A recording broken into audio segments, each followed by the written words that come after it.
Why is he sideways? He's sitting sideways today. This is so trippy. What is that? I can help you find a place if Stop eavesdropping, Siri. Hey, you're gonna turn mine on. Okay, we are live. It's Friday, January 29th. It is Dr. Politics and the Political Architect Show. My dog is Zoom bombing us. And basically, we are back. We've got our usual cast today. The original Jersey girl from New Jersey, Jackie Saxton, has graced us with her presence again. Yay! And by the way, you still need to grace us with your presence. We haven't gotten our presents yet, so. Oh, I'm so you need sorry. to grace us with your presence. I blame USPS. And then we are joined by Garrett Zahner from Baltimore County. Welcome, Garrett. Thank The you. land Happy to be here. of Remo's, one of the best pizza places in Baltimore County. Have you been to Remo's? Baltimore Sun contributor. Yes, that is true. Baltimore. Personally, my favorite pizza place in Baltimore County is Pizza John's in Back River. Where's that? Is that Back in Rose? River in Okay. Essex. Okay, cool. Yeah. There's also a really good place in Rosedale called Philadelphia Mike's, which is really good too. Mm-hmm. That's where I live, Sam. Oh, really? Oh, so where are you? Like near the Kroll Center? So I'm actually. Do you know where the IHOP next to the Weiss and McDonald's Yes, is? I do know where that is. That was like Ray Krul's favorite IHOP. Yeah, turn right on Ridge Road, and then I'm like right there. Is that Rosedale? I thought that was like more like Perry Hall. Well, the thing is Perry Hall, but it's the little sliver of Rosedale that's in Perry Hall, so my zip code is 21237. This is relevant to so many people who are watching. Hey, yes. How often do you meet someone who lives right near Let's just talk about CC's going bankrupt, Dwight. Actually, and we're joined by Mr. Robot himself, Robot Ryan Nidak from Virginia Tech. How is the construction of Lieutenant Commander Data coming along, Ryan? Going along great. Good. And then we're joined by Anne Arundel's own Jason Trott, who hails from the best part of Anne Arundel County, as he's told us, South County. Or did you say North County? Absolutely, Dwight. That's the only Republican. That's the only solid Republican part of Anne Arundel County. We should start calling it Southie, just like in Boston. And Jason is globetrotting across the country, from capital to capital. From what it looks like, you're now I'm at the state. No, I'm back at the state house. Annapolis, yeah. So welcome. And then we got the Dean of Washington Politics, Don Irvine, Chairman of Atkinson Academia, media watchdog extraordinaire. Welcome, everyone. So is this another Zoomer takeover episode? Because like the average age of the group here is like 25. No, it's not. Actually, wait a minute. I'm one of the old ones. Yes, you are. This is the Gen X. The ripe old age of 23. This is the Gen Xer Strike Back show is what it is. Don, are you a Gen X or are you a boomer? Boomer. Ouch. Wait, you are? Oh my God. I was going to say, I'm so sorry. You come off as younger. We've had a very interesting week, Robin Hood, by the way, I think of John Cleese from, I forget, it was Monty Python skit where redistribution wealth is not as easy as it looks, where he's stealing from the poor and giving to the rich. Yeah, that was definitely the whole... With, I don't want to waste too much time on GameStop and AMC, but I mean, GameStop... My previous employer. Yeah, I saw your letter on that, Garrett. So I didn't realize you worked at GameStop. Did you work at the one in the Townsend Mall? Correlated? Did you give up your position because of what happened? No. So I just mainly the boss that I liked left. So I was like, there's no really reason for me to stay. I was mainly just staying for my boss. And I also got a raise at Towson. So there was no real reason to stay anymore. So I just left, but everyone's joking about, and this is the reason the stock price fell on everything. Yeah, look, as somebody who's a gamer, I thought this whole thing was really, really interesting. Just because it's very obvious that gaming is moving in a direction where, why do you need to go buy a physical copy if you could just download it from the game? Because it's called ownership. I hate this Steam stuff. But I find it fascinating, just the whole idea that a group of people on the internet were able to accomplish this and literally, yes, Jason. Certain people on this Me. call are on GameStop. Yeah. Yeah. It is really funny because the thing is you realize, like, working there, okay, GameStop is not the, like, I'm now no longer bound to them, so I can say this. It's like the company is like going downhill, mainly because, like you said, digital downloads are going up, so it's just the business model is really changing.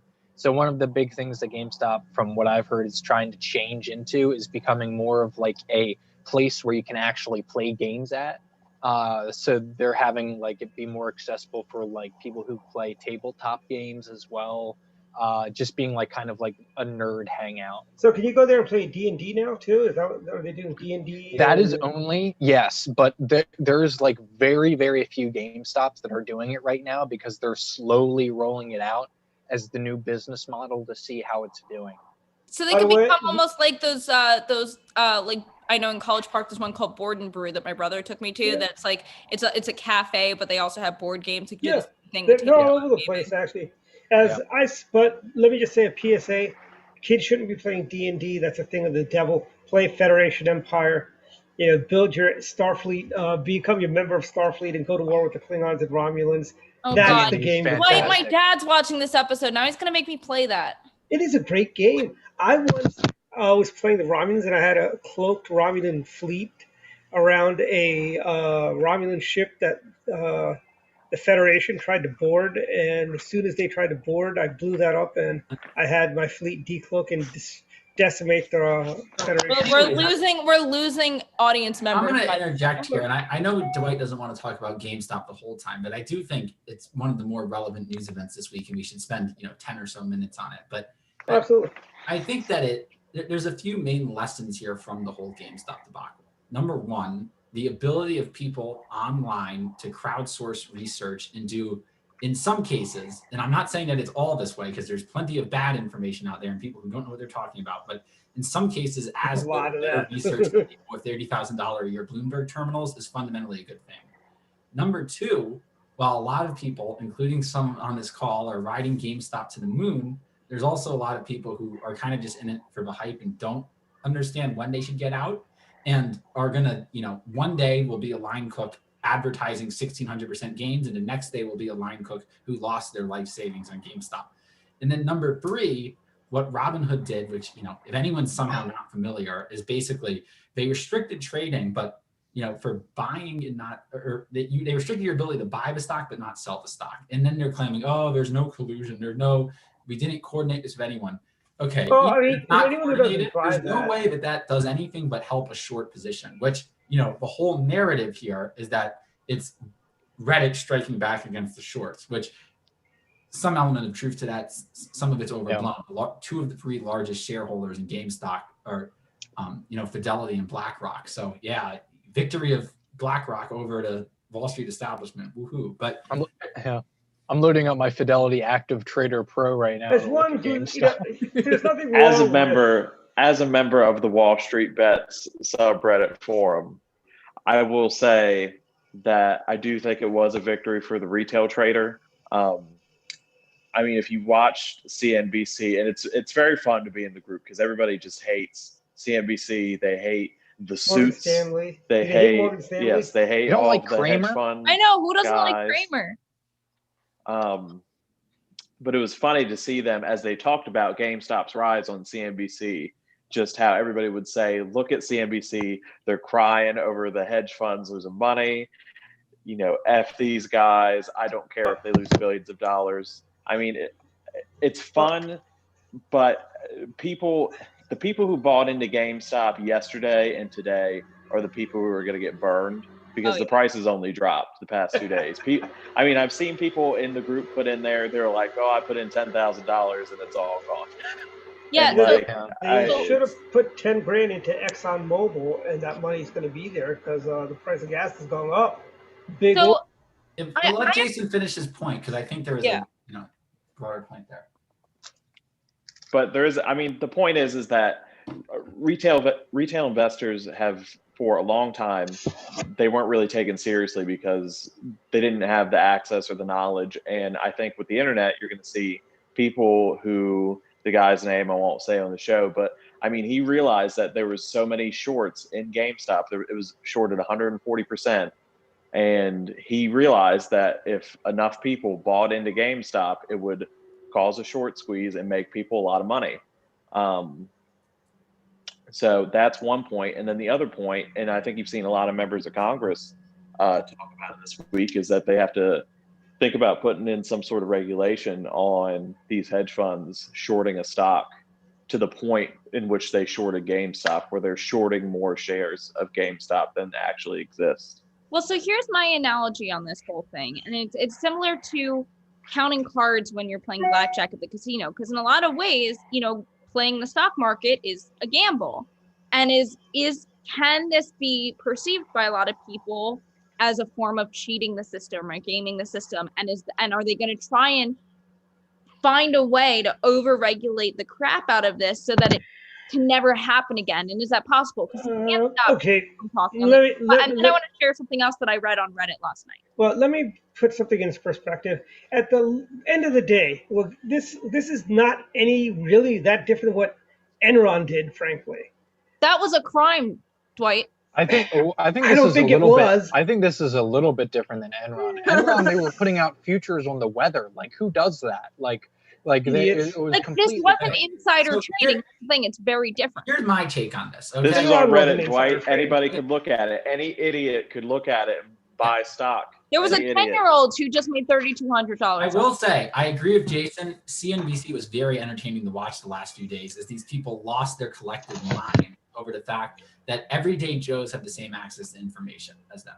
And at the end of the day, that's what it is. Even if the majority of the wealth transfer was from Wall Street to Wall Street, this still was a victory for the retail investor. And the retail investor was able to show that they should have a seat at the table. And with the internet, you can't have a bunch of hedge fund gurus having private luncheons with each other, and that's the only place where the information is exchanged. Anyone can go online and, through the power of people working together, can make a impact in the market. And I think this is a huge victory for society, that, that the hedge funds can't just control everything anymore. And to Jason's point about, there's members of Congress that want to regulate short selling. I think, in a way, this is the free market regulating short selling, where anyone on the internet can notice a short position and get everyone to collectively band together and cause a short squeeze. It will make short selling in the way that was done here with GameStop at 140% of the total shares that are available. It'll make that unfeasible just through the power of the free market. I do think, though, yeah, I do agree largely that this has been a very big success for retail investors and just, your everyday man or woman who just invests in the economy every now and then and the stock market. But it does really show that, in all honesty, if you got enough people together, you could really cause something to tank or to skyrocket. And that's what they're afraid of. Yeah, and I'm kind of afraid of that in the future, because think about it, you could cause now that people really understand George what they could Soros do the same thing a few years ago. I mean, George Soros caused the pound to tank. I mean, nobody at that point was saying, "Oh, we need to regulate George Soros," because he's one of their fellow travelers, so to speak. So I want to throw a conspiracy theory at you. Oh, because I was reading Reddit last night, because somebody on one of the Facebook pages that I'm in, that's a kind of conspiracy theory, asked share this post by somebody on Reddit. QAnon. No, not QAnon. But this guy basically it was Marjorie Taylor Greene. And there are definitely a lot of holes. There are definitely a lot of holes that can be poked in this story, which is why I'm saying it's pretty conspiracy theory. But this guy is saying, I'm keeping myself anonymous to protect myself. I work at Robinhood. I'm a low-level tech worker, but I overheard, which I don't know because they're working from home, but I overheard a conversation between our CEO and the White House saying that they, basically saying that they need to block trading on GameStop. And I'm like, Jackie, let me raise you with another conspiracy theory. Over at Goddard, there's a ham radio club where when Neil Armstrong was on the moon, they intercepted chatter between space aliens and mission control. That's how that. Wait a minute. I want to talk about conspiracy theories. Marjorie Taylor Greene is looking for a communications director, and you can go apply to work in her office. But at the end of the day, regardless of what their motivations are, Robinhood's actions are, in my opinion, categorically unacceptable. And if it's not already illegal, which I'm sure it probably is, somehow it should be illegal. And it's not often you have Donald Trump Jr., Alexandria Ocasio-Cortez, Ted Cruz, and Dave Portnoy agreeing on a political position.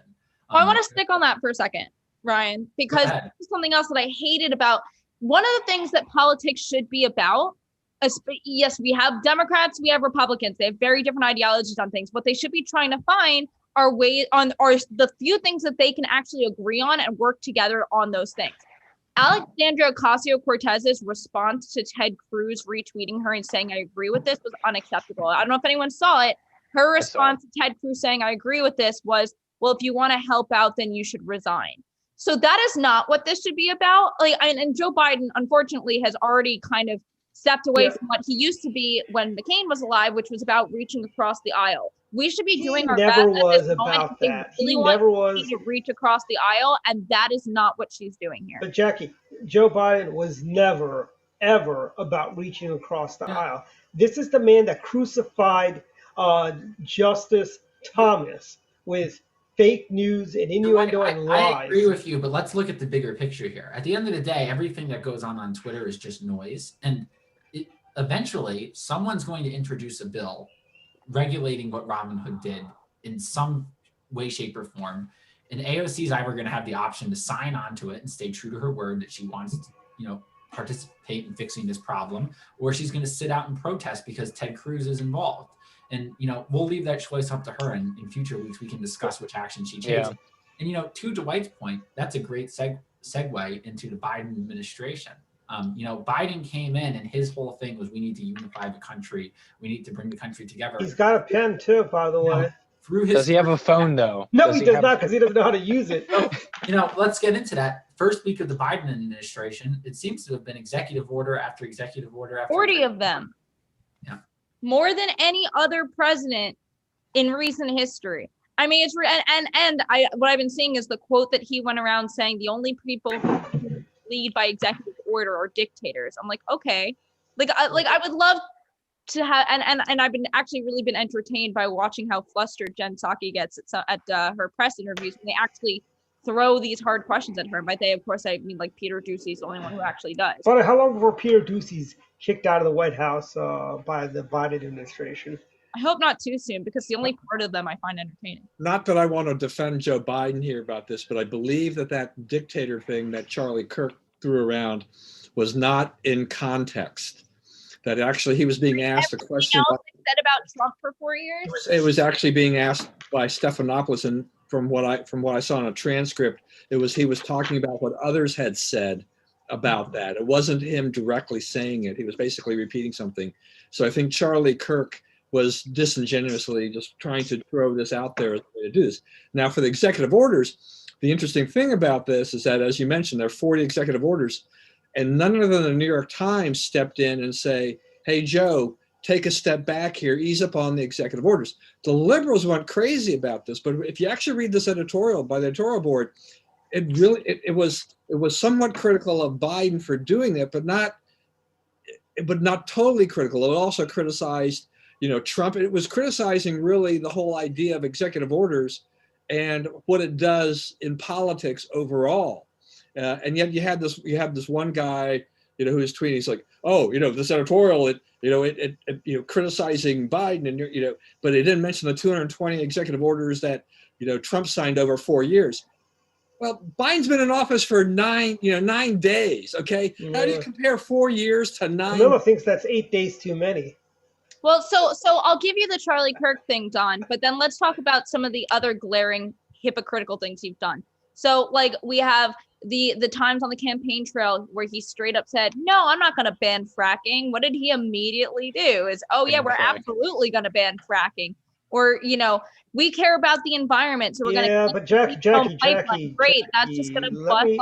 if anybody believed Sleepy Joe when he said, "I'm not going to I ban never said I fracking, believed him. I'm not going to kill the coal industry, But I'm not going to Dwight, kill the Dwight, XL The pipeline." reality is people did believe him. He won. He said he wasn't going to ban fracking, and he won Pennsylvania. Yeah, So I know, and you know something. He's I hate already to say pissed off all the union workers who voted for him. Mhm. I think we're already seeing a high level of buyer's remorse here. Let's- not to be that guy, but I mean, you know, you deserve what you're getting. You guys could have had President Trump, but you guys went for Sleepy Joe and you believed his lies. Were you guys asleep at the wheel? Were you not paying attention to Well, Biden, and Clinton prior to what policies? Brian was saying earlier about AOC and seeing if she follows through with her actions based on her words, and it's about her actions. I think it was the same thing with Trump. Is honestly, I don't care how many disgusting things he may or may not have said. I cared about his actions, and his actions, you know, while he was in office, were overwhelmingly good for this country. Biden so far have not been. And I think so. Biden, you know, in the very beginning, he's done, you know, 40 plus executive orders in 9 days and has really overwhelmed us. The test will become, you know, over the next 2 years, he's going to have unified control over all 3 branches of government. Huge kudos to Minority Leader McConnell for standing firm and not allowing them to get rid of the filibuster. And it seems that we will be successful in that. So, you know, there's only so much you can do through executive order, even if you want to be a sort of, you know, strong authoritarian executive who relies heavily on it. Eventually, you're going to have to try to build consensus in Congress. And, you know, he's setting himself up for a very sad time in the 2022 midterms if he can't get a coalition together to actually govern. And, you know, in the Senate, reach out to at least 10 Republicans to come around to his way of thinking on things, on certain issues that advance the interests of the American people. And, you know, so far it seemed that Biden has, to Dwight's point, has done not what he said he's going to do and been a unifier, but he's doubled down on the base issues, which will really hurt his ability to build that consensus. I mean, he also has to placate his own base and his own congressional But here's the thing, coalition, because Joe the thing is Biden- they're even though, like I've said previously, that, you know, we're in the midst of a civil war in the Republican Party right now. Like, the Democrats are not far off either, because the progressives are pushing them near the brink about, you know, what, you know, their everyday Democrat voter wants as well. But see, here's the thing: Joe Biden has a little bit of capital, because I hate to say this, you know, Bob Hope put it best when he said a zombie is a lot like a Democrat voter. They can't think for themselves. They can't do anything. They just mindlessly do stuff. That's your typical Democrat voter. Joe Biden could do a hard right turn right now, and he would not lose any capital, frankly. You know, I don't think that's true, Dwight. I mean, the fact that Joe Biden can't work with Mitt Romney, Susan Collins, Lisa Murkowski, Portman, and he would lose the cities, like, and that, like, if he did a right turn. That's not my problem. I would push back against. My objective is to make him a one-term president. So, well, I think he's pledged to do that. It's gonna be like a half term. Half term. Yeah, not a full term. So then I'll revise my pledge to make Camilla a one-term president. Claim that, you know, I think that the base in the Democrat Party is resentful that Biden was the nominee they had to go with to win. They did not, you know, the base in the Democrat Party, the Elizabeth Warren, Bernie Sanders voter that I think makes up the majority of their primary electorate, does not like Biden. They, you know, they learned their lesson rigging it for Hillary behind closed doors in 2016. So this time they just rigged it right in the open and got everyone to drop out before Super Tuesday and coordinated Biden as the nominee. But that doesn't mean he's popular within his own party. And if he governed as a moderate, I think he would lose people, and it would accelerate the civil war in the Democrat Party. So he's kind of between a rock and a hard place. He can either, you know, do what he needs to do to be. I can't wait for the day when we have 4 parties. Brian's argument is kind of is why that a lot of people were saying that Biden was hoping that the Republicans would keep the Senate, so then Biden wouldn't have to. He wouldn't have to compromise. Here's the thing. Okay, leaders make tough decisions. He's not my favorite. George H.W. Bush, not the good Bush, 43, the bad Bush. You know, he led.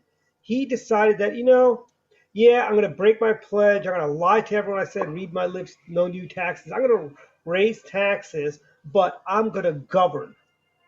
That is leadership. Well, and I'll tell you what, also, Kamala Harris has been very quiet lately, and that, I'm not sure if that scares me or what. And the other thing I just want to point out, which is the only thing that I've heard about the inauguration, at least, was a bunch of people from my office on our Monday huddle complaining because Sonia Sotomayor pronounced Kamala's name wrong. Oh, I didn't even hear I that. said Kamala during the inauguration. Why did they think her name was Camilla? Like they said Kamala instead Jackie, of the Kamala. reason you haven't been hearing a lot about Kamala Harris is because the media is still riding the high of being able to write stories about her sneaker choice and, the sort of, But I mean, just from her personally, it's like, I don't know. Well, it's because you don't ever hear from her. You hear what the That's just the role of the vice president. I don't know. I feel like we heard so much from She's no Dick Cheney. Yeah, well, she hasn't That was shot a good- in the face either. So I couldn't start. that we know of. Sadly, That we know of. Well, that we know of. Wait, hasn't shot anybody in the face and gotten an apology from the person they shot. You gotta make sure you say that. Well, sorry, And it was I- an accident. And I'd rather go shooting than go for a car ride with Ted Kennedy. The media's coverage of Kamala Harris, and to a lesser extent Joe Biden, because he checks less of the boxes, to quote my inner millennial, is the Yas Queen Kamala mindset of we love Kamala Harris because she checks all the boxes and she's our hero, and this sort of soft journalism. I don't think you're not going to hear a lot from Kamala Harris on policy. One, because she's a vice president who's not expected to do anything, but two, to the extent that she would, the coverage is going to be focused on this sort of uplifting fake journalism. And that's another big question is, will the American people see through it? Yeah. Well, if it's up to the LA Times, Ryan, I mean, the thing is that the LA Times announced this past week that they're going to have a beat specifically on Kamala Harris, right? So they're going to do that. They're going to do this. Their White House reporter will also cover her. And they said, they've been covering her since 1974. They've written 2,299 articles about her, but it was all very fluffy, right?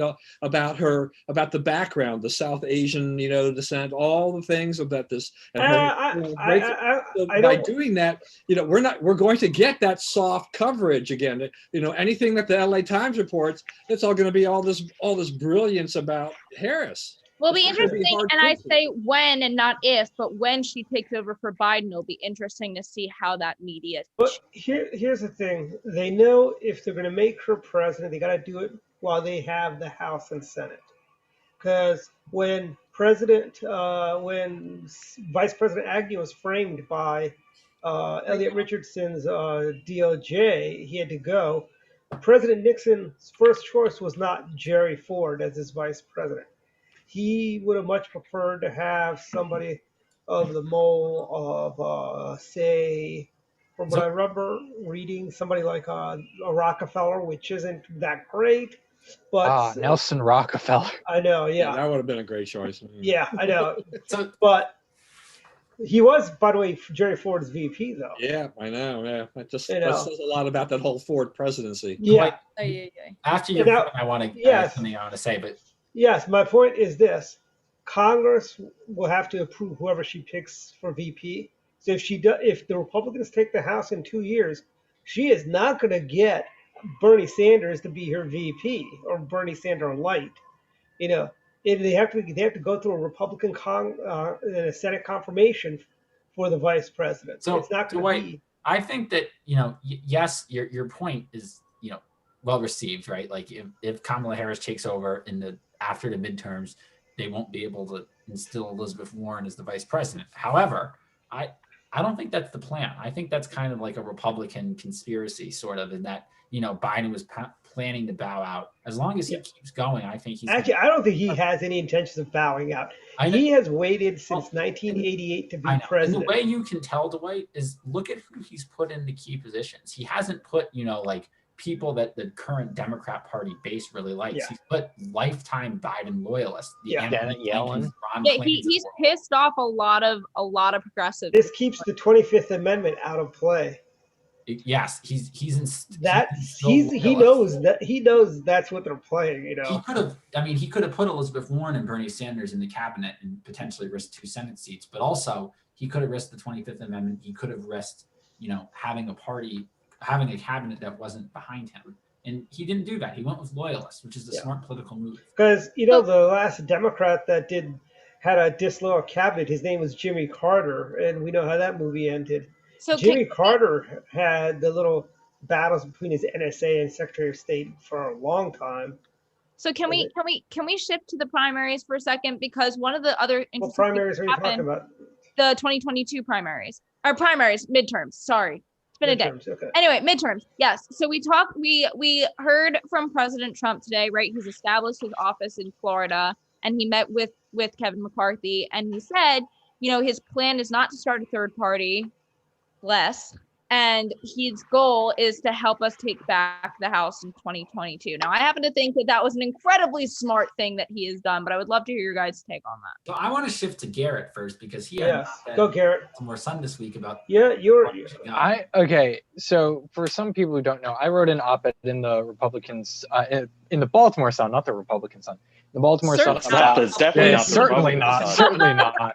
Don't you wish we still had a party newspaper in Maryland? That would be amazing. It was the Washington Star was the last one.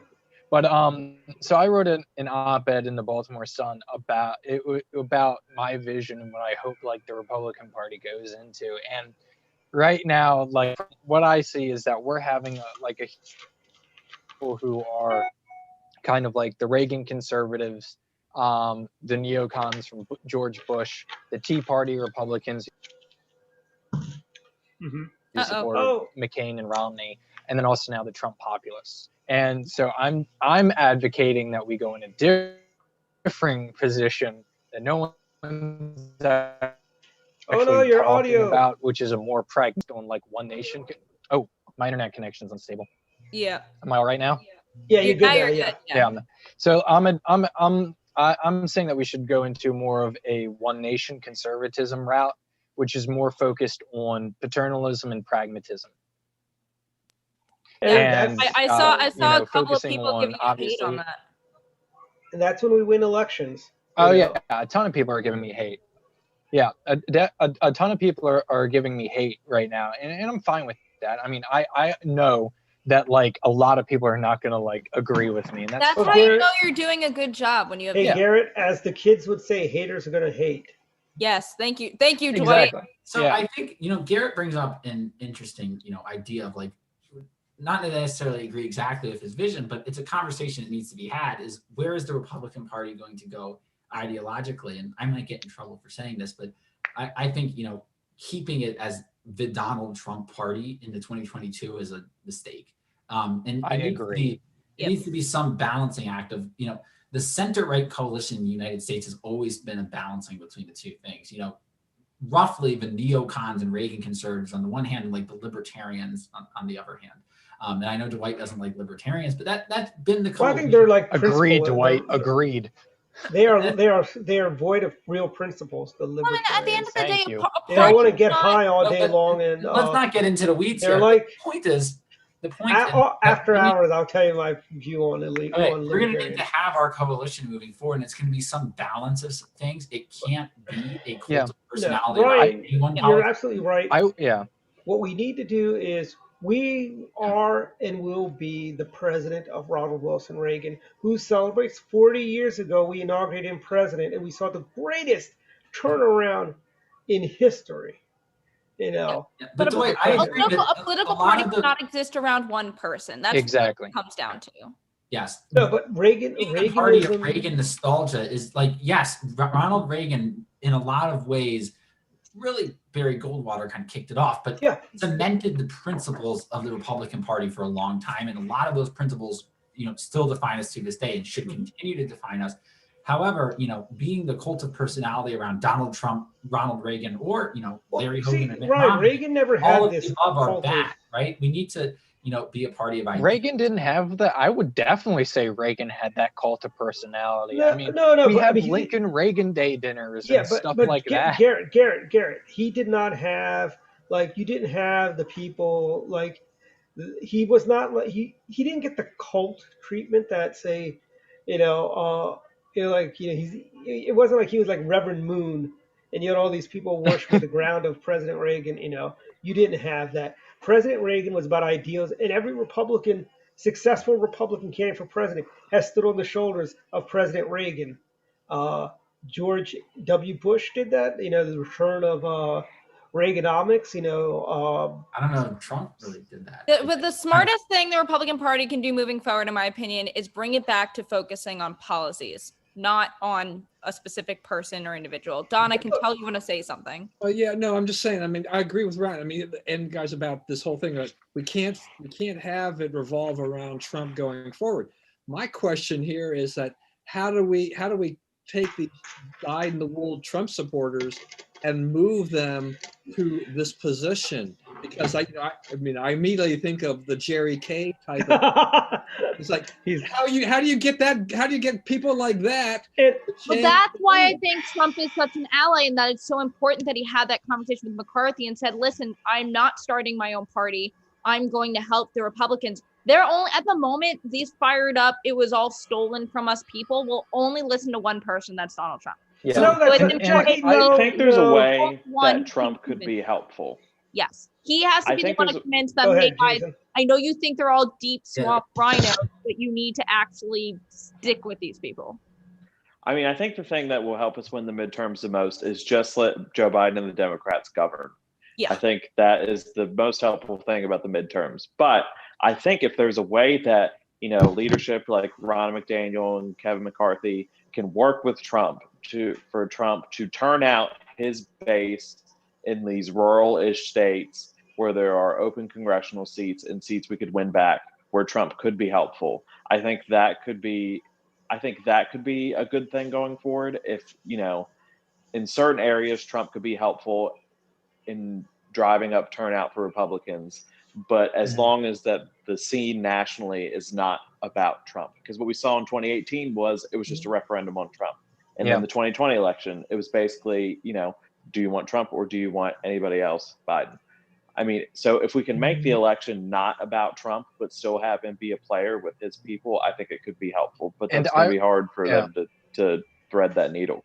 I saw, I forget, I think Ryan sent this to me in a group chat, and it was an internal poll in the GOP. And it showed that around like 18 to like 20% of Republicans want of surveyed Republicans in that poll want Trump to run again 100%, absolutely. And then another 25% advocate for going back to the traditional Romney, McCain, Reagan, low taxes, strong self-defense, that type of Republican. But then 55% wanted Trump's policies but not Trump.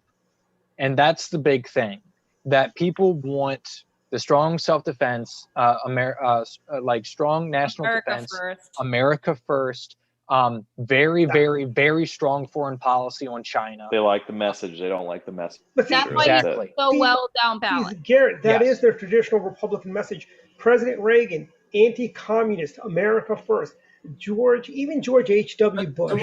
Dwight, you have to admit, there's a difference between the George W. Bush, Mitt Romney Republicanism and the Donald Trump Republicanism. Republicanism is more focused on workers too. Here's the thing.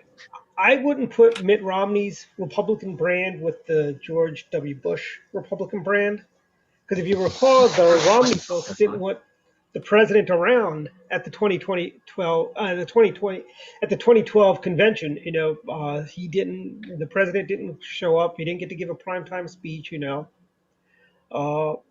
And so to kind of shift the conversation back to where it originally started, Garrett brings up a good point. The Republican Party wants some sort of a mesh between maybe some of the old traditional Republican defining policies, definitely the decorum and class that the party had before, but also some of the populist wave. But one of the lines I like best from Garrett's article, which again don't fully agree with, but I do agree with this: populism left unchecked flames out a quick and fiery death. Or he said something variation of that. And that's absolutely true. Is how do we pivot the good parts of the Trump populism, the fact that it brought more blue collar workers into the Republican Party, that made more people feel like the Republican Party was fighting for them that have previously felt disenfranchised, and put that into more of a sustainable message. That's all marketing. Some Republicans, Marco Rubio and Mike Lee, have been longtime advocates of this.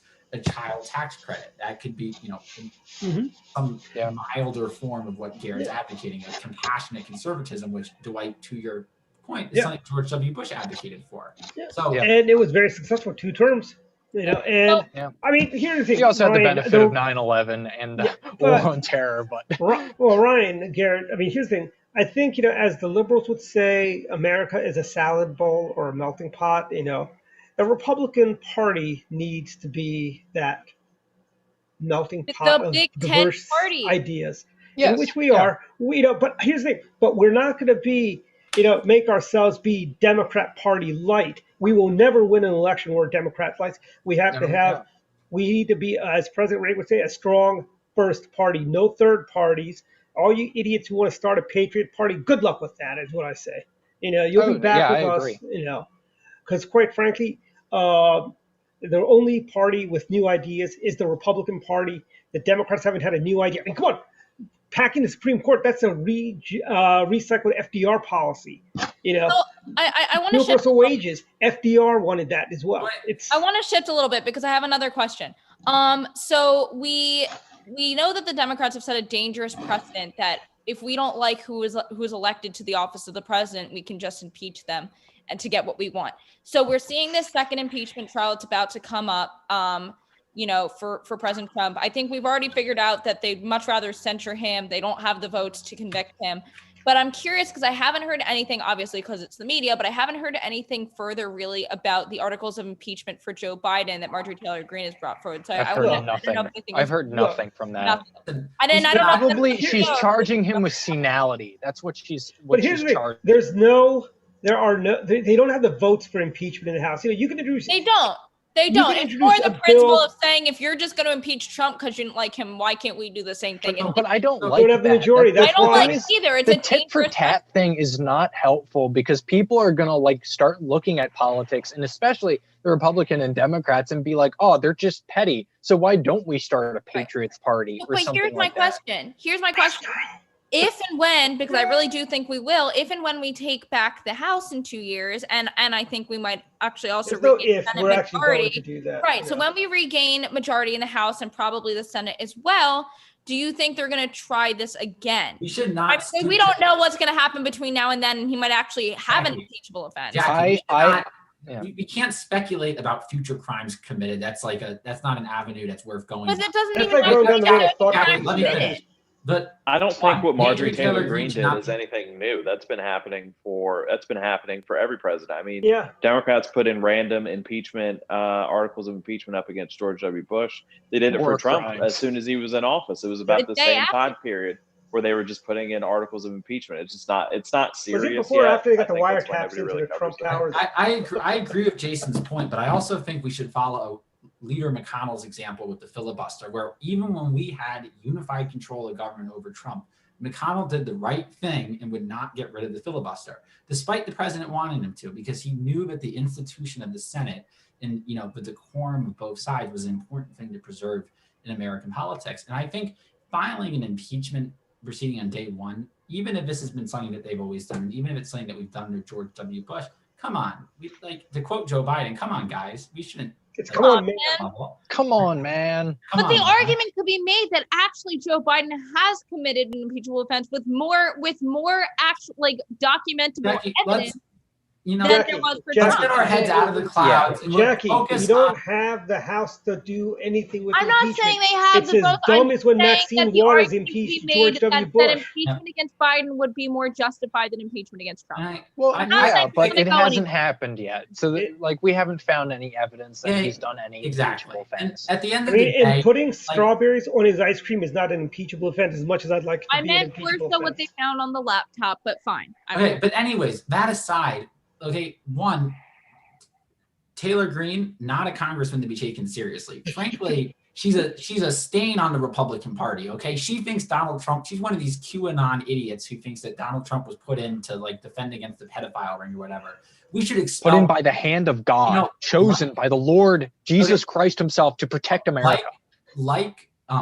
Hey, Garrett, remind me about something after hours also. I got another story. Like a certain delegate from Baltimore County that was formally censored and deemed unworthy of the title of Republican by our state party a few years ago at the convention, Taylor Greene is not worthy of the title of Republican, should not be taken seriously. 2, doing it on day 1, seriously. I mean, I know it's a low blow. I really wish the speaking of party people not was be like the taken Catholic Church. seriously. We can excommunicate people. I have been advocating for that for years. So speaking of people who cannot be taken seriously on the same topic, did you guys see that the QAnon shaman said that he would testify in the impeachment trial? Yes, I Did he saw say that. did he say that on the George Norrie show? No, he said that he's gonna he's going to testify in impeachment because he expected Trump to pardon him and he didn't, so that he's going to go testify and say that Trump did. Yeah, but I mean, are the Democrats even going to let that happen? I mean, The guy's If they let that guy in, He's And one thing I do want to cover is Nancy Pelosi wants to have a wall built. I Not just at the want to know. border. Well, I I think don't know. around the that's United States ridiculous. Capitol. I think that's the To most keep ridiculous people like thing. us out. You know, I really, I think part of that's me terrible wishes they precedent. do that so every Republican running for Congress could have their Reagan moment. Madam Pelosi, or whatever Speaker you want to Pelosi. call her, Speaker Pelosi, tear down that wall. I Yeah. like that, Dwight. I also think that this whole impeachment trial is a sham. I'm not entirely convinced it's constitutional to impeach a former president. It It's is not. not. It's How do you so impeach a not. That former? it's not. It's very clearly stated in the Constitution, like word for word. This is not up to interpretation, that the Chief Justice of the Supreme Court shall preside over impeachment trials in the Senate. How is it constitutional? No. It only says no. It only says that in impeachment trials of the president, that he shall preside. And he's since not he's the no citizen. longer Is there anything president. in the Constitution about impeaching a former president? No, Because who does that? Wait. The reason why I believe that why it's unconstitutional because it says for removal from office, impeachment, like then it goes into impeachment. So the thing is like you can't impeach somebody who is no longer in an office to be removed. Yeah. Okay, They you just want can't to do that. You prevent him can't from impeach a running. private You can citizen. like absolutely. I would say 100% constitutional and valid if they wanted to have the DOJ like indict Trump and subpoena him and everything like that. That's fine if they wanted to do that. Impeachment is just a show trial that they're trying to do and make it look like get it on national television and everything like that. Hey, Garrett, And I think they're realizing that it's Garrett, going to be hey, a Garrett, who else failure. did show Nobody cares, trials? and that's why it's not on the news. It's dead on a But who is supposed What to nation oversee does now? 'Cause show it's trials, the Garrett? senator. We used to back in the 50s, but you know. But Who no, is- not right now in the world, the only people that are doing show trials out there, I believe they're called the. The PRC. You know, Yes. to Garrett's point about the impeachment supposed to be for removal from office, like if we set the precedent that we're allowed to just impeach past presidents, why don't we just impeach everyone, right? Let's impeach. I want to impeach Jimmy Carter. Franklin Pierce for doing nothing to stop the Civil War. I mean, why not? It would be. Yes, let's do Oh, it. I Start can't- posthumously impeaching presidents. Can we? I hate Hey have guys, this goes Talk back to. about- You guys remember the English Civil War between Cromwell And and Charles the the Tudors? First. Yeah. Oh yeah, I was And there. I remember. after I was there. after the monarchy is reinstated, you know what the king did? He had them dig up Oliver Cromwell's body and hung the body. It was fantastic. I don't want to know where this is going. So who is overseeing the impeachment trial now? Because isn't the senator? who- Okay, so in the Pat hospital? Leahy. No, Patrick Pat Leahy, is most out. famous for being a Batman actor. Yeah, And, but he's and, out. That's and, Adam- He's out. and that's Adam Jason, West. I was stuck for 2 hours at LaGuardia Airport with Leaky Leahy. So he's in the hospital now, right? No, he's not. He's out. Was Oh, that- he's out? was that- Okay. He was He feeling just bad, had- and they checked yeah. him out, and they let him He- go. He just the- had shortness of breath. That was it. Gotcha. But, like, the very thing is- idea that the a thing a is- Democrat like him will actually be impartial. Well, the funny No. thing is if he did, if by chance he did die, I'm thankful that he didn't because I don't want anyone to die. But like the very interesting thing is if he did die, okay, there is a Republican governor in Vermont, and he would have appointed a Republican. And There's sort of a Republican governor in Vermont. Yeah, he probably, Yeah. with our Well, luck, we he'd probably would- appoint Jim we would We're Jeffords. have talking had- about Vermont here. we It'd be would Jim have had Jeffords Jr. we would have had a majority in the Senate then. That would have been really, really interesting. But That would have been insane. So we need to talk about the biggest piece of just the biggest wrongdoing going on right now in the world. And that is the fact that as of today, Montgomery County is the only county in Maryland without indoor dining. This is a serious problem. That Only county in Maryland, only county in the DC suburbs of Virginia. It's just an island. New York City has indoor dining. Freaking California. Now that Joe Biden's president, indoor dining is New York City, unless you're Mark Elrich, who, you know. Basically, Elrich didn't get the memo. The 10 o'clock ban. It's now safe to eat after 10 o'clock. Why can we not sit inside? Let's hold on, Jackie, calm I'm down. hot about this. Jackie, calm down. Wait a minute. I'm not calm. It was illegal to eat after 10 o'clock? Yeah. Whatever. Serve alcohol. Yeah, I had ice cream a couple of nights ago at about 10:30. Does that mean I should turn myself in? You're going to be arrested. Like there's going to be one of those. Call the hotline on you. I'll urge Jackie to remain calm, but I do want to go down this road a little bit. It is kind of, striking how all of a sudden Biden gets inaugurated in all these places, especially California, which has probably been the most steadfast in their lockdown policies. All of a sudden, all these things are safe to do again. And I know we've beat this topic like a dead horse on this show over the past few months, but doesn't that just prove kind of our thesis all along that these restrictions were ridiculous and arbitrary? Yes. I mean, yes. Yeah. And I think we're all going to agree. I mean, it just, Even shows you Biden, that didn't matter. Biden even came out and said, though, because it wasn't his whole thing, oh, we can get this under control. And then he came out the other day and said, listen, we're going to lose a bunch more people. There's nothing we can do about it. But I will say, though, Jackie, yes, is Biden a hypocrite for getting on the debate stage and saying, Trump doesn't have a plan, I'll have a plan. They're getting in office and saying there's nothing we can really do to stop this. It's a pandemic. Yeah, a little bit. But at the same time, from a political perspective, to Biden's credit, he has a much higher approval rating than Trump on COVID by doing nothing different policy-wise other than talking about it. So as just, a political observer, political strategist. Which is just so sad. It just kind of shows you that, you have to take these things seriously. And people, the average everyday citizen, just wants someone to get up there at the bully pulpit and project strength, project competence. Tell them everything's going to be project confidence, right? There's going to be a chicken in every pot. Everything will be fine. And two cars in every garage. A Huey Long type of. Well, and actually, oddly enough, Ryan, I actually just read about this for my leadership class for my master's degree, and the example they gave was pretty much the exact same thing. Was Rudy Giuliani was not doing great in the polls, and then 9/11 happened, and he came out and told everyone that it's going to be okay. Hey, we're going to take care of this, and all of a sudden, he was the hero of New York. He was America's mayor. I don't know what you're talking about. Sorry, America's mayor. So by the way, Rudy Giuliani, people didn't like him because he was tough and believed in law and order. He actually didn't have his policies as mayor were not that different from Martin O'Malley's mayor policies as mayor of Baltimore. I took Martin O'Malley's class at University of Maryland, and he copied his policies that he put in Baltimore right from Giuliani's chief of police. Wow, how my times have changed. I had Paris Bendenning as a professor at Maryland. But to bring it back to my original point, Mark Elrich has no reason to keep indoor dining closed in Montgomery County, and I'm very mad about it. Yeah, Thank you for coming. He'll come around eventually when when all the restaurants go out of business. Actually, when I have to find a new. When the rest of the state goes to 75%, he'll open to 25%. Exactly. No. Jason, it'll be 5%. 5%.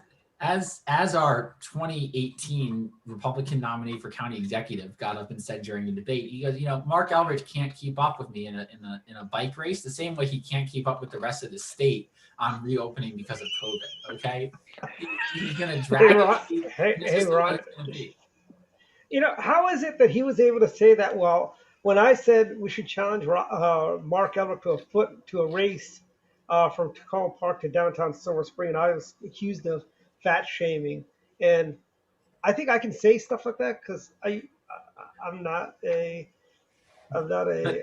skinny fellow. There was a lot of good debate moments, like when Elrich was going on talking about the bus, and we had Robin get up there and read how you would take the bus from Mark Elrich's house to the county office building and how it would take 2 hours.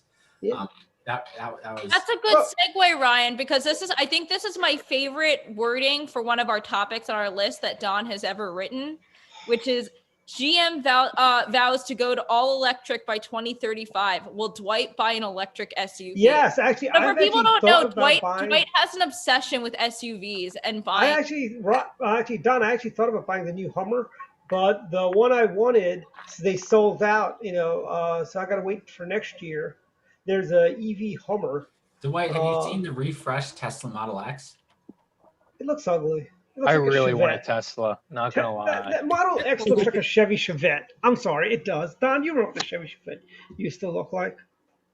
Yep, I'm still. Yeah, no. I mean, the thing too. I mean, well, I threw that out there too because I'm just kind of wondering, in a general sense, it's like GM wants to go all electric fleet. I mean, and I think Volvo is already committed to doing that. But and Elon Musk at one point in time said that, look, if I sold all the cars I wanted to, there wouldn't really be enough electricity to power them all. So where are we going to get all this electricity? Hydrogen is the future. Nuclear. I like nuclear too. I want a nuclear power plant on every street corner. I want every house powered. You'll do it like 5G. Nuclear energy is clean energy too. It is clean energy. Just I lobbied at the General Assembly in favor of nuclear reactors and Generation 4 nuclear. Why aren't we building new nuclear reactors in Maryland? Because everybody's afraid of them. Everyone's afraid of them. But the thing is new nuclear reactors. 3 Mile Island was really nothing. By the way, I watched Chernobyl during the pandemic, and it changed me. That was because the government got cheap on it. Yeah, 3 Mile Island, nothing happened during 3 Mile. That was the whole reason. If you watched, am I breaking up? No, your picture's frozen. Your audio's fine. There you go. You're back. Oh, okay, that was so weird. Okay, but you watched Chernobyl, you saw that the reason that happened was just because the government got cheap. And they made it cheaply, and they cut corners and all the standards. They couldn't afford it. They didn't do it cheap. They couldn't afford it. Strong nuclear power plant safety regulations, and you make sure that it's properly funded. Yep. Yeah, they couldn't afford it. Yeah, 100% they couldn't afford it. They couldn't. The U.S. can. That's the thing. So we are at 5 minutes. Here's the thing, Garrett. Is this not shameful? If the French can have nuclear power all over the place, shouldn't we be able to do it better than the French? Come on. So we're at 5 minutes to the top of the hour, so we're going to move over to final thoughts. I'm going to go first because I read a super interesting article. I thought it was really, you have too much money when one of those moments. I read today or the other day that there are 3 millionaires who are paying $55 million each to go to space or go to the moon. So we are now starting on recreational space travel. We're moving into that age. So, if anyone's got a spare $55 million lying around and wants to go to space, contact Elon Musk. Well, that's not the best way to spend $55 million, if you ask me. I think. Can I go second? Yes, but I want to hear how Dwight would spend $55 million. Oh yeah, please, Dwight. How are you going to spell that? I would actually spend $55 million on just buying GameStop instead, just buying GameStop stock. I thought you were going to turn that $55 million into 400. No. I would just buy I would buy it and take it private, and basically just do something else with it. I mean, they bought ThinkGeek anyways. But go ahead, Jason. I was going to say, you don't need $55 million to go to the moon. All you need is these diamond hands to ride the GameStop wave and Dogecoin wave to the moon, which I did this week. I just bought Doge. I just want to mention that I bought GameStop in December when it was $20. I rode it till it was 60 and then got out because I thought that was the ride, jumped back in at 83 and rode it to almost 400. Did you sell now? So that was retiring at 22 years old. Oh yeah, I've sold. I jumped out. See, Jason, you didn't need to win the lotto, right? You didn't need Mega Millions. You got GameStop. We're going back to the casino. Down. Yeah. All right, Ryan, what you got? Sure, I'll kind of add on to that. So one, GameStop has really proved their motto of power to the players, right? The players have won the game and not the hedge funds. And two, I am following an interesting development. I'll report back next week. My friend Danny mined a bunch of Dogecoin many years ago when it was you could mine it very cheaply, and is now on a hard drive somewhere. And we'll see if we can find the Dogecoin before before it crashes. So. Oh, have you guys seen that guy who has the laptop with like $30 million worth of Bitcoin, and he's two password attempts away from losing it? And he doesn't know He's the made peace password? with losing that money, though. That sucks, though. That was the one where Alex Stamos, I think, said that if he give him a cut of that, he would go ahead and go in there and then try to break that. Yeah, I would. Totally worth it. All right, Don, what's your final thought? All right, so this may or may not be popular with some of the hardcore, but the Arizona Republican Party censured Flake, Cindy McCain, and then the governor Ducey, and they reelected their chairwoman Kelly Ward. I just on the surface, I just think this is a bad move on the part of the Arizona Republican Party. Kelly Ward gets rewarded here apparently for losing a state. They've lost. They're losing Senate seats. They're not doing well electorally, and she's going to win another term as the chairwoman. But the other thing is that why are you? What's the purpose of censoring these people, particularly Ducey, who was potentially considering running to be a good Senate candidate? Mark Kelly is only in there till 2022. Now he's saying he doesn't want to run. So as a result of that, he's not going to run right now. But I think a lot of this is just, they're creating all this bad blood. I don't know. I mean, and my Cindy son lives in McCain's Arizona, a private he's citizen. a complete mess. The Central Committee in Arizona thinks they're more important than they are and are doing. It's kind of like that in Maryland too, Jason. There's some Central Committee members who feel. I was hinting at that. We're not going there right now. We'll go there after. Garrett, final thought.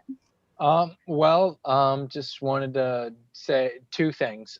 One, definitely please read my op-ed in the Baltimore Sun in the opinion section. It was published on January 27th. And the last thing, definitely just want to give a shout out to the Maryland Young Republicans. There's an event coming up tomorrow. It's held by the Baltimore area Young Republicans and the Howard County Young Republicans. It's called Lobbying and Loggers. So if you're interested in to learn more about how you can impact legislation in the 2021 Maryland General Assembly, come out tomorrow, January 30th, 1 p.m. to 3 p.m. at DePaulo's Pub on Sulphur Spring Road in Halethorpe, Maryland. So definitely come on out and learn how you can impact the GA. Hey, Garrett, if you send me your YR events, we'll be happy to put those up on our club news, on our events page, and send them out in our newsletters when we send them out. We get almost a 35. Wait, it's almost like you forget you have multiple members on that board who happen to be Young Republicans and on the. But you guys, there's actually James built a form where you can just submit the events you want, and they'll automatically show up. All right, well, I will do that. That's okay. Dwight, how many final thoughts do you have tonight? I've got two final thoughts. One, very important. We have a very, very special Dr. Politics show on March 5th is a very special Dr. Politics. We are 31 days away from the return of the Shamrock Shake. And we are doing our tribute to the Shamrock Shake March 5th.